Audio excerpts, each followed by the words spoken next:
Hello दोस्तों। MH370 plane जो आज तक नहीं मिला, पूरी सच्चाई। 8 मार्च 2014 की रात मलेशिया की कैपिटल कुआलालंपुर से एक फ्लाइट टेक ऑफ करती है बीजिंग के लिए। प्लेन में 239 लोग सवार थे। सब कुछ बिल्कुल नॉर्मल था, लेकिन सिर्फ 40 मिनट बाद कुछ ऐसा हुआ जो एविएशन हिस्ट्री का सबसे बड़ा मिस्ट्री बन गया। एयर ट्रैफिक कंट्रोल के साथ लास्ट कम्युनिकेशन आता है, गुड नाइट मलेशियन 370, और उसके बाद साइलेंस। प्लेन का ट्रांसपोंडर जो उसकी लोकेशन बताता है अचानक बंद हो जाता है।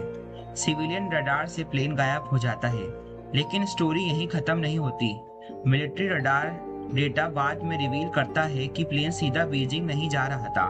उसने अचानक अपना रूट चेंज किया और उल्टा मुड़कर वापस मले पेंसुला के ऊपर से उड़ता हुआ इंडियन ओशन की तरफ चला गया। ये एक बहुत ही शॉकिंग बात थी, क्योंकि इसका मतलब था प्लेन किसी ने इंटेंशनली टर्न किया था।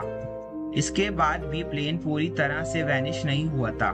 सैटेलाइट डेटा के अकॉर्डिंग प्लेन लगभग 6 घंटे तक पिंग करता रहा। ये पिंग्स एग्जैक्ट लोकेशन नहीं बताते हैं, लेकिन एक पॉसिबल पाथ शो करते हैं।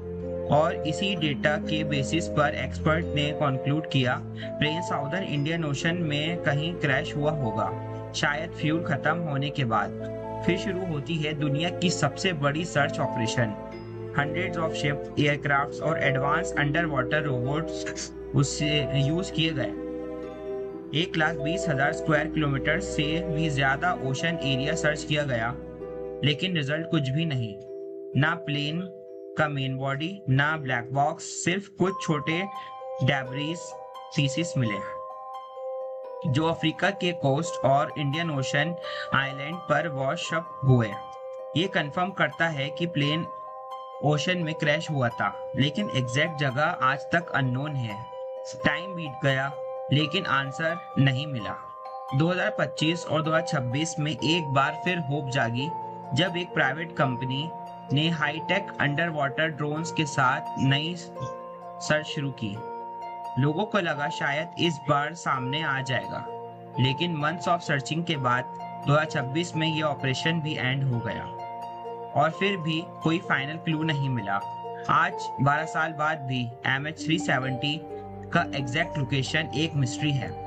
अब सवाल उठता है, आखिर हुआ क्या था? एक्सपर्ट ने कोई थ्योरीज दी है। सबसे कंट्रोवर्शियल थ्योरी ये है कि प्लेन मैन्युअली डाइवर्ट किया गया था, शायद कॉकपिट के किसी इंसान के द्वारा। दूसरी थ्योरी कहती है कोई टेक्निकल फेलियर हुआ, जिससे कम्युनिकेशन सिस्टम बंद हो गए।